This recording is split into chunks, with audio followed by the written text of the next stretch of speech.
जागा आहे नाही तिकडे पाठीमागे ओबीसीला जागा आहे ना. नवीन ओबीसी असतील ती उभा राहा, जुने असतील ती खाली बसा. खाली नवीन असतील ते उभा राहा. नवीन बघायला नवीन ओबीसी उभाच राहा.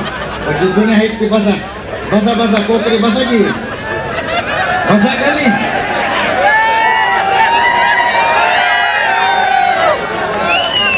रोडवरती उभा असणाऱ्या सर्वांना विनंती आहे, आपण जागेवरती बसून घ्या.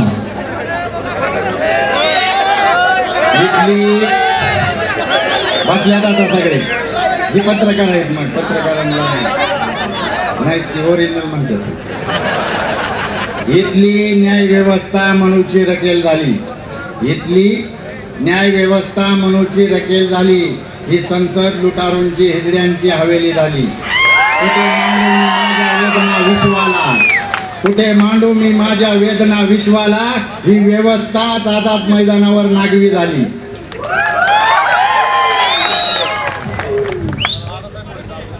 मुंबईला जे काय झालं, मुंबईला काय हे ओबीसीचा हे आहे. मी थोडा वेळ घेईल कारण ओबीसीला या आरक्षणाचा अ आणि र माहीत आहे, श माहीत नाही. यांना फक्त पिंपळीचा सरपंच बदललेला माहीत आहे. पिंपळीचा सरपंच नवीन ओबीसी झाला ना, आहे ना. बारामतीवाले आहेत का नाही? खरं आहे ना. बारामतीतल्यांना विचारतो आहे का नाही खरं. आता सगळीकडे तुम्हाला असंच होणार आहे. आता इथं माझ्या अगोदर जी भाषण करत होती त्यांच्या थोडा संदर्भ घेऊन मी बोलणार आहे, परंतु आरक्षणाचा थोडा इतिहास तुम्हाला सांगणार आहे. फुलवाडी भूषण पहिले तर महाकारुणिक तथागत भगवान गौतम बुद्ध, फुलवाडी भूषण बहुजन प्रतिपालक छत्रपती शिवाजी महाराज, या देशाचे खरे राष्ट्रपिता महात्मा ज्योतिबा फुले, आरक्षणाचे जनक राजश्री शाहूजी महाराज, ज्यांनी आणलेल्याला डोळं, बहिऱ्याला कान, मुक्याला वाचा, गांधीला जीवदान आणि तुम्हाला मला दिलं या देशाचं सर्वोच्च असं संविधान. ते भारतीय राज्यघटनेचे शिल्पकार विश्वरत्न परमपूज्य डॉक्टर बाबासाहेब आंबेडकर. 15 ऑगस्ट 1947ला देश स्वतंत्र झाल्यानंतर त्याच्या दुसऱ्याच दिवशी शाहीर अमर शेखला बरोबर घेऊन मुंबईमध्ये विराट मोर्चा काढणारे आणि त्या मोर्चात ही भीमगर्जना करणारे की ये आजादी झूठी है और देश की जनता भूकी है असं म्हणणारे स्वतंत्र भारतातील पहिले विद्रोही साहित्यरत्न अण्णाभाऊ साठे. जी जात जी जमात रेल्वे गाडीत बसली नव्हती त्या जातीला त्या जमातीला लाल दिव्याच्या गाडीत बसवणारे वर्तमान युगातील महापुरुष बहुजन नायक मान्यवर कांशीरामजी, माता जिजाऊ, माता रमाई, माता अहिल्यादेवी होळकर, माता सावित्रीमाई फुले या सर्व बहुजन संतांना महापुरुषांना प्रथमतः त्रिवार अभिवादन करतो. आणि बांधवांनो, ही जी लढाई आहे या आरक्षणाची लढाई, ही आरक्षणाची लढाई सुरुवात केली ती या महात्मा ज्योतिबा फुलेंनी 1848ला हंटर आयोगासमोर फटके कपडे घालून उभा राहिलं आणि फटके कपडे घालून उभा राहून फटफाड इंग्लिश बोलायला लागलं. फटफाड. आणि इंग्रजांना कन्व्हिन्स केलं. इंग्रजांना कन्व्हिन्स केलं आणि इंग्रजांना काय मागितलं महात्मा फुलेंनी, तर प्रतिनिधित्व मागितलं. मग महात्मा फुलेंनी हे आंदोलन जे सुरू केलं, तुम्हाला सगळ्यांना माहित आहे. महात्मा फुले आपल्या ब्राह्मण मित्राच्या वरातीच्या लग्नात वरातीतून चालत होते. त्या वरातीत महात्मा फुले त्यावेळी ज्यांचं जे काय म्हणतात इन्कम टॅक्स 21,000 रुपये इन्कम टॅक्स भरणाऱ्या महात्मा फुलेंना आणि टाटा 20,000 रुपये भरायचा, त्याच्यापेक्षा जास्त 1,500 इन्कम टॅक्स भरणाऱ्या महात्मा फुलेंना परांजपेच्या वरातीतून बाजूला हाकलण्यात आलं. आणि मग महात्मा फुले मुळा उंटा नदीच्या कडेला जाऊन डोळ्यातून पाणी येत होतं, रडत बसले. त्यांनी शेजारच्या मांगावड्याकडे बघितलं आणि त्या मांगावड्यातली अस्पृश्य बांधव दुपारच्या वेळेला गावात जायची तयारी करत होती. आणि तयारी काय करत होती, तो कमराला झाडू आणि गळ्यात मडकं बांधून ती गावात जायची तयारी करत होती. मग महात्मा फुलेंनी विचार केला, सांगितलं की मला माझा अपमान कळतोय, पण ह्यांना तर ह्यांचा अपमान सुद्धा अभिमान वाटतो, हे अभिमानाने चाललेत. आणि मग महात्मा ज्योतिबा फुलेंनी हे आंदोलन सुरू केलं आणि मरेपर्यंत महात्मा फुले, सावित्रीमाई फुले यांनी ते आंदोलन चालवलं. आता वेळ नाही त्याच्यामुळे मी शॉर्टकट मध्ये सांगतोय. महात्मा फुले नंतर हे आंदोलन शाहू महाराजांनी चालवलं. शाहू महाराजांच्या वडिलांचं निधन झालं, तुम्हाला माहित आहे. वेदयुक्त प्रकरण घडलं. जी भटजी होता ती पूजा म्हणत होता, ती पूजा म्हणत असताना त्याच्या सगळ्या शिव्या देत होत्या. ती शाहू महाराजांना समजलं. शाहू महाराजांनी त्याला हटकलं तर तो म्हणला हीच म्हणणार का आम्हाला कोणाकडं, महाराजांकडं हीच म्हणणार. आणि मग महात्मा फुले राजेश्री शाहू महाराजांनी आपल्या संस्थानातल्या 26 जुलै 1902 ला 50% आरक्षण दिलं. तुम्ही आज बी जाऊन बघा, तिथं शाळा बोर्डिंग ह्या प्रत्येक जातीसाठी शाहू महाराजांनी उभा केलेले आहे. आता ही शिक्षण आणि आरक्षण, ही शिक्षण आणि आरक्षण संविधानात कुणी आणलं? डॉक्टर बाबासाहेब आंबेडकरांनी आणलं. त्याच्या अगोदर बाबासाहेबांनी आपल्या देशात 1919 ला फर्स्ट इंडिया ऍक्ट लागू झाला. आणि फर्स्ट इंडिया ऍक्ट लागू झाल्यानंतर त्या फर्स्ट इंडिया ऍक्टच्या आधारे 1928 ला लिथियम आयोग गठीत झाला. त्या लिथियम आयोगाचं एकूण 13 सदस्य होतं. त्या 13 सदस्यापैकी डॉक्टर बाबासाहेब आंबेडकर एक होतं. त्यावेळी काय गुगल मॅप नव्हता. त्यावेळी आपल्या देशात 1000 भाषा बोलल्या जायच्या. त्या 1000 भाषेतल्या 500 भाषा अशा होत्या त्या लिहिल्या आणि वाचल्या जायच्या, पण 500 भाषा अशा होत्या त्या फक्त बोलल्या जायच्या.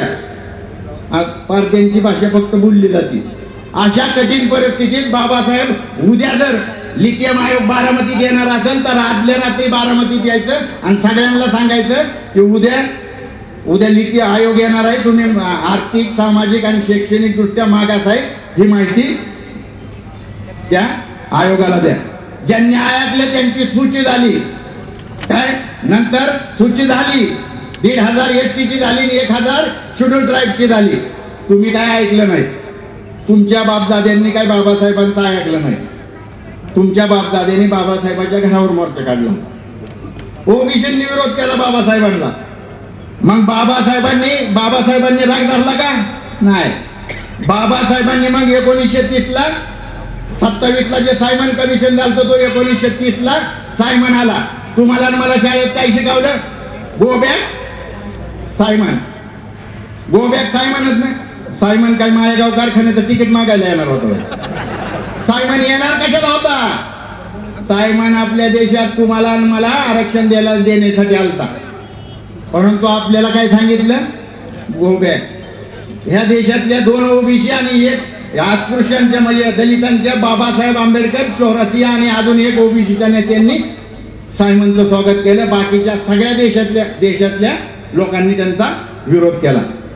आणि मग 1931 ला पहिली राऊंड टेबल कॉन्फरन्स झाली. त्या राऊंड टेबल कॉन्फरन्स मध्ये बाबासाहेबांनी हक्क अधिकार तुम्हाला मला मिळवून आलं. जसं गांधी पहिल्या ह्याला गेलं नव्हतं, मोहनदास करमचंद गांधी पहिल्या राऊंड टेबलला नव्हतं. दुसरी राऊंड टेबल कॉन्फरन्सला गांधी गेलं. इकडं भगतसिंगला फाशीला जाऊ दिलं, पण तिकडं गेलं आणि तिकडं तुम्हाला मला मिळणारा जे हक्क अधिकार होते त्याच्या विरोध करायसाठी गेलं. आणि त्यांनी विरोध केला. परंतु बाबासाहेब प्रखंड पंडित होते. आता तुम्ही बघितले असेल काय ह्याच्यावर पोस्ट टाकतात, आम्ही आरक्षण कशासाठी मागतोय? शिक्षणासाठी. नाही तर तुमच्या 7 पिढ्या आमची बराबरी. बाबासाहेबांच्या एकट्याच्या डिग्र्या एवढे की तुमच्या 70 पिढ्या त्या वाचून तोंडाला फेकतील.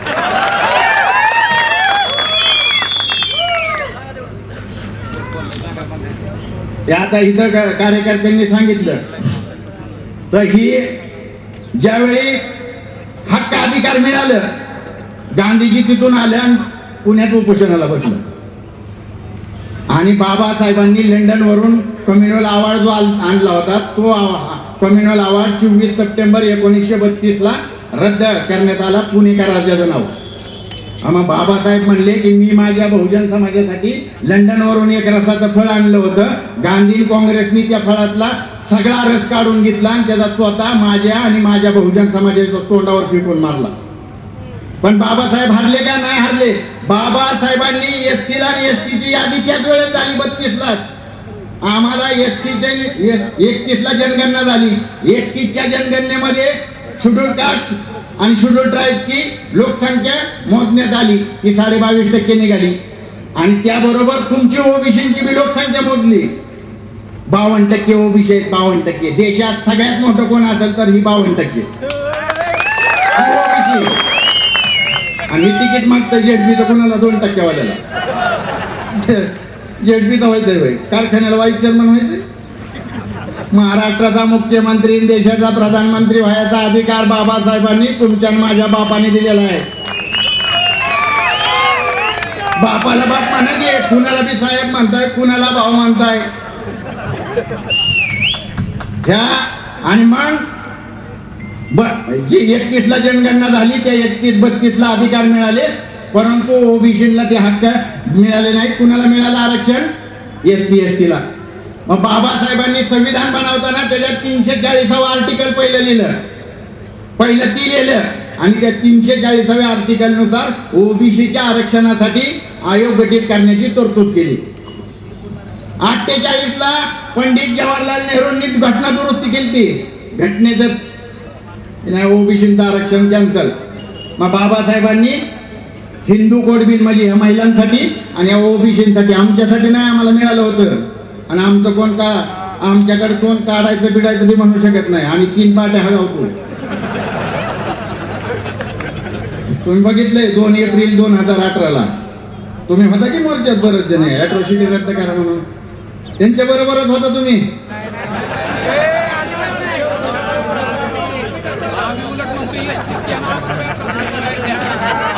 आणि मग नाही मी मोर्चाचं सांगितलं आपलं, तसलं किती मोर्चे काढा आम्हाला काय फरक पडत नाही. दिल्लीला जाऊन संसदेत जाऊ देऊ का? दिल्लीच्या संसदेच्या गेटवर जाळायची ताकद ठेवतो बाबासाहेबांच्या अवलादे. तुम्हाला तुमची ताकद कळा नाही, तुम्हाला तुमचा बाप कळा नाही. 48 ला घटना दुरुस्ती झाली. आता सगळे म्हणतात मद्रासला 78% आहे, मग महाराष्ट्रात द्या. मद्रासचं कसं आलं? पेरायर रामेश्वर बघा, बाबासाहेबांनी ओबीसीच्या आरक्षणासाठी राजीनामा दिला आणि बाबासाहेब आंबेडकर देशभरात ओबीसीची संमेलन घ्यायला लागली. बाबासाहेब, मी धनगर समाजावर माझा एवढा जीव काय माहितीये का? बाबासाहेबांची जगात सगळ्यात पहिली मिरवणूक कोणी काढली असेल तर या बारामतीच्या धनगरांनी काढली. गोपनीय वाद्याची देवका दे आमच्या. आता मी सर आता हायगुडे हरिपिराची दाहीगुडे गुरुजी जे आहेत ना, ते माझ्या घराच्या समोरच राहायचे. आपण जाणार आहे, तुम्हाला शिदोरी केली मी तिथं, आम्हीच चालणार आहे, तुम्ही खाणार पण नाही. ही मग काय झालं? बाबासाहेबांनी देशभरात ओबीसीचे संमेलन घ्यायला सुरुवात केली. लखनौला बाबासाहेबांनी 46 ला संमेलन घेतलं, 48 ला घेतलं, मद्रासला घेतलं, कर्नाटकला घेतलं, पेरायर रामेस्वामी नाईकर जे आहेत त्यांच्या बरोबर घेतलं. आणि मग 1951 ला पहिली घटना दुरुस्ती झाली आणि तो तामिळनाडूतले जे ओबीसी आहेत त्यांना 9व्या सूचीत आणण्यात आलं. 9व्या सूचीत त्यांचं आरक्षण जाऊ शकत नाही. तुमचं किती खासदार आणा, किती बी खासदार आणलं तरी काय होणार नाही. पुढे 52 ला पहिली निवडणूक झाली. आणि पहिल्या निवडणुकीच्या अगोदर मग काँग्रेसने आश्वासन काय दिलं? ओबीसीला आरक्षण देणार. मग नेहरूचं बहुमत आलं आणि मग 340व्या आर्टिकल नुसार काका कालेलकर आयोग गठीत करण्यात आला. काका कालेलकर आयोगाने अभ्यास दौरा केला आणि ती यादी जी आहे ती नेहरूंकडे दिली. नेहरूंनी ती यादी राजेंद्र प्रसादकडे दिली. राजेंद्र प्रसादनी जवाहरला बोलावलं. जवाहर, आधीच आपण SC ST ला दिलेला आहे, ह्या 52% ओबीसीला जर तू आरक्षण देशील तर तुला मला मिठाई वाटावी लागेल फक्त. मग काय करायचं? मग कालेलकराला बोलावलं. कालेलकराला खाली लिहायला लावलं की हे जरी खरं असलं तरी मी ह्याच्याशी सहमत नाही. त्यांनी एक ओळ खाली लिहिली आणि तो काका कालेलकर आयोग कचऱ्याच्या टुपलीत टाकून देण्यात आला. आणि मग 1956 6 डिसेंबर 1956 बाबासाहेबांचं महापरिनिर्वाण झालं. त्यानंतर ह्या बॅनरवर जे महापुरुष आहेत कांशीरामजी, त्यांच्यानंतर जो मधला गॅप होता तो कांशीराम साहेबांनी DS4 बॉम्बसेफ आणि BSTच्या माध्यमातून आंदोलन सुरू केली. मंडल आयोग लागू करो वरना खुर्ची खाली करो. कांशीराम साहेबांनी 300 पेक्षा जास्त दिवस संसदेला घेराव घातला होता. त्यावेळी तुम्ही विरोधात मोर्चा काढत होता. आता म्हणू नका. गावडे सर आहेत का इथं? गावडे सर आहेत का आपले? राजाराम गावडे, विचार त्यांना ती मोर्चा काढला होता का नाही त्यांनी? त्यांच्या आरक्षणाच्या विरोधात ती मोर्चात होतं. बोर्ड घेऊन ही नाही पाहिजे. तुम्हाला कोणीतरी सांगितलं ही महारामांगतच आहे. ही तुमचं होतं, तुमची लढाई आम्ही लढलेलो आहे. तुमच्यासाठी आमची लेकरं बाळ मेलेले मारल्यात. जाळू जाळू मारलेत, बुकसू मारलेत. मंडल आयोग लागू करो वरना खुर्ची खाली करो. 78 ला मंडल आयोग, बीपी मंडलचे खासदार होते बिंदुप्रसाद मंडल, त्यांच्या अध्यक्षतेखाली मंडल आयोग गठीत झाला आणि तो मंडल आयोग लागू करायला काय झालं 89 ला. तर आता जी बी ओबीसी बांधव आहेत ते बोलताना मंडल आयोग, मी मंडल यात्रा बी बघितली आमच्या. तुम्ही कुशाला का म्हणता VP सिंग पवार साहेबांनी केलं, बुटाने हानी तुम्हाला. 3 खासदार BSP तर निवडून आलं बहुजन समाज पार्टीचं, किती 3. आणि VP सिंगनी घनश्याम साहेबांना सांगितलं की 3ही तुम्हाला कॅबिनेट मंत्रीपद देतो, गृहमंत्रीपद देतो. ह्याच्यात या सत्य घनश्याम साहेब म्हणले नाही, माझ्या 3 अटी आहेत. पहिल्या अट डॉक्टर बाबासाहेब आंबेडकरांना भारतरत्न देता, दुसरी अट मंडल आयोग लागू करायचा, आणि तिसरी अट मंडल आयोगाच्या विरोधात लालकृष्ण अडवाणीनं जी रथयात्रा काढली ती रथयात्रा थांबवायची. आणि या 3ही मागण्या मान्य केल्या, मग पाठिंबा दिला. आणि ज्या दिवशी VP सिंग सरकारनं मंडल आयोग लागू केला त्या दिवशी भाजपाने BJP वाल्यांनी बाहेरून दिलेला सपोर्ट काढून घेतला. मग आता BJPने काढून घेतला आणि ओबीसीचं चांगलं करणारी जर ही काँग्रेसच्या अवलादी असेल तर ह्यांनी सपोर्ट देता होता, ह्यांनी का नाही दिला. दोघं एकाच बापाच्या अवलादी आहे, एक मावशीचा आहे आणि एक चौकीचा आहे. आणि तुमचा निळा झेंडा आहे, निळा आणि पिवळा. तुम्ही घरी जाऊन कलर मिक्स करा, डेंजर होतो. लाल कलर होतोय, लाल होतो. एकदा दाखवू ना. म्हणून बांधवांनो, ही जी आंदोलन आहे, ही आंदोलन आता काय, आता त्या दिवशी त्या मी 2च मिनिटं घेतो फक्त. त्या दिवशी ह्याच्यावर काय झालं त्या आझाद मैदानावर, मी टीव्हीवर बघत होतो. दुपारी 2 वाजता टीव्हीवरती काय हे झालं, कोर्टाने, मुंबई हायकोर्टाने जरांगेंचं आंदोलन बेकायदेशीर ठरवलं. बेकायदेशीर कारण कोर्टाने एका दिवसाची परवानगी दिली ती 9:30 पासून 6 वाजेपर्यंत. 2 दिवसाची कोणी दिली त्यांना? कोणी? तुमच्या लाडक्या भावानी की हा? आणि मग कोर्टाने 2 वाजता ते आंदोलनच बेकायदेशीर ठरवलं. कोर्ट जेवणाला उठलं आणि जेवणाला उठल्यानंतर कोर्टाने सांगितलं की जेवण झाल्यानंतर ह्याच्यावर आपण परत चालू करू. 3:07 शिवेंद्रराजे विखे पाटील, ते भाजपचे हे 2, एकनाथ शिंदेचा उदय सामंत आणि मलिदा गँगचा पत्त्यावाला तो कोकाटे रमेशला, ही आली. आता मुंबई हायकोर्टाने जे आंदोलनच बेकायदेशीर ठरवलंय त्या बेकायदेशीर असणाऱ्या आंदोलनाला कोर्टाने बेकायदेशीर ठरवलंय. त्याला GR देताना त्यांच्या मागण्या मान्य करायचा अधिकार ह्यांना कुणी दिला? ह्यांनी, ज्यांनी तिथे येऊन ती दिलंय त्यांनी कोर्टाचा अवमान केलेला आहे. कोर्टाचा अवमान आहे. कोर्ट 2 वाजता ते आंदोलनच बेकायदेशीर ठरवतं आणि 3:15 तुम्ही तिथं GR नाही, मान्य मान्य मान्य मान्य. हा केला पाहिजे ना. वकील आहेत की इथं, बरीच वकील आहेत, अण्णा आहे ती. कोर्टाचा अवमान केला म्हणून याचिका दाखल करा. तुम्ही नक्कल करणार तर मला सांगा, मी करतो. जर कोर्ट बेकायदेशीर म्हणताय त्याच्यानंतर आता त्याची काय ती काय काढलं, गॅजेट आणि गॅजेटियर, गॅजेट आणि गॅजेटियर. आता त्याच्यातली जर माहिती सांगायला लागलो नाही तर कुणाला काय काय भेटेल त्याचं काही नियमत नाही त्या निजामांच्या गॅजेटरमध्ये. धनगर तर कुठल्या वर्गात जात्याल, कार्यक्रमात होईल ह्यांचा. पण तमाई ही जी बेकायदेशीर आंदोलनाच्या मागण्या कशा काय मान्य करताय? बरं, तिथं बोलताना आता यांनी सांगितलं काय घातलं लाकूड ना, ते 2014ला शारदा प्रांगणवरच घातलं की ते अजून ते हा त्याला कोंब फुटल्यात आता आणि 3 मेंढर सोडल्यात माग. 2014ची कॅबिनेटच व्हाय नाही अजून. घोर फसवणूक. ही ही जी व्यवस्था आहे ही व्यवस्था बांधवांनो तुमच्या माझ्या विरोधातली आहे. तुमची आणि माझी या देशात लोकसंख्या 85% आहे. तुम्ही कशाला दुसऱ्याला मागताय?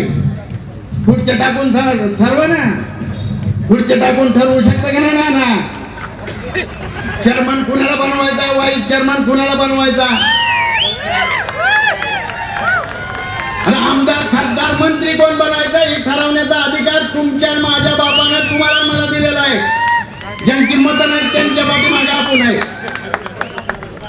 मग आता मला चिठ्ठी द्याली, मी एक थोडं गाणं म्हणतो आणि समाप्त करतो. अरे इकडे तिकडे घुसू नका दुसऱ्याच्या घरात, शासन करती जमत बना यावरच्या थरात. चला दिल्लीला चला, चला दिल्लीला चला, चला दिल्लीला चला, चला दिल्लीला चला. आशा नाही दिशा नाही घालू नका रे गोंधळ, तुम्ही घालू नका रे गोंधळ. दिल्लीवरती बहुजनांचं जाऊ द्या रे वादळ, तुमचं जाऊ द्या.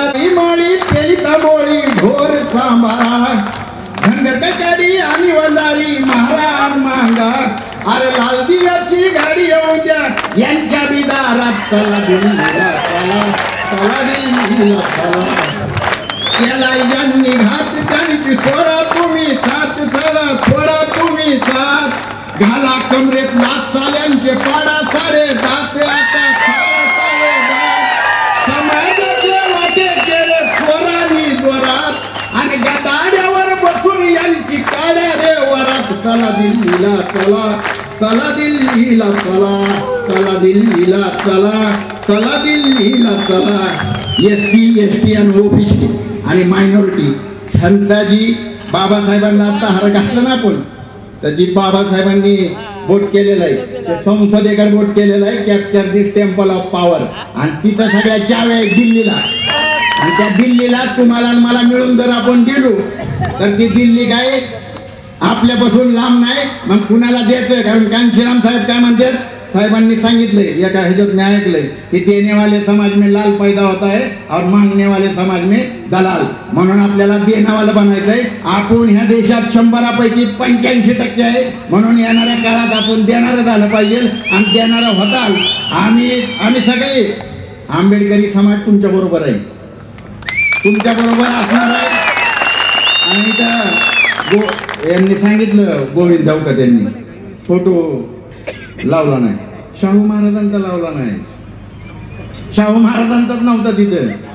आणि अजून काही दिवसांनी शिवाजी महाराजांचा बी फोटो लावणार नाही, ती सारंग्याचाच फोटो लावून फिरते. आणि बाबासाहेबाचा फोटो काही गरज नाही. तुमच्या आता तुमच्याकडे आहेत ना, तुम्ही घ्या तुमच्याकडला बाबासाहेब दाखवा. आता इथं मी अण्णा आहेत, निळ घालून बसलेच नाही, देऊ का ते बसलेत ना. त्याच्यामुळं ह्या बाकीच्या त्यांनी फोटो लावला, काय लावलं काय. आमची 2-4 जण गेली तिकडे, ती पाकिटवाले. आता मी त्यांची पाकिटवाले आहे तिथे. आणि आमच्या अख्ख्या समाजाने त्यांना टाकून दिलेलं आहे. ती पुन्हा गावला द्यायची नाही. सुपाऱ्या घेऊन तर भुजबळ साहेब आणि हाके सरांवर बोलताल. काळूराम चौधरी तुमच्या आईचा नवरा कोण माहिती सांगा. मी काय भुजबळ साहेबांच्या पक्षाचा नाही.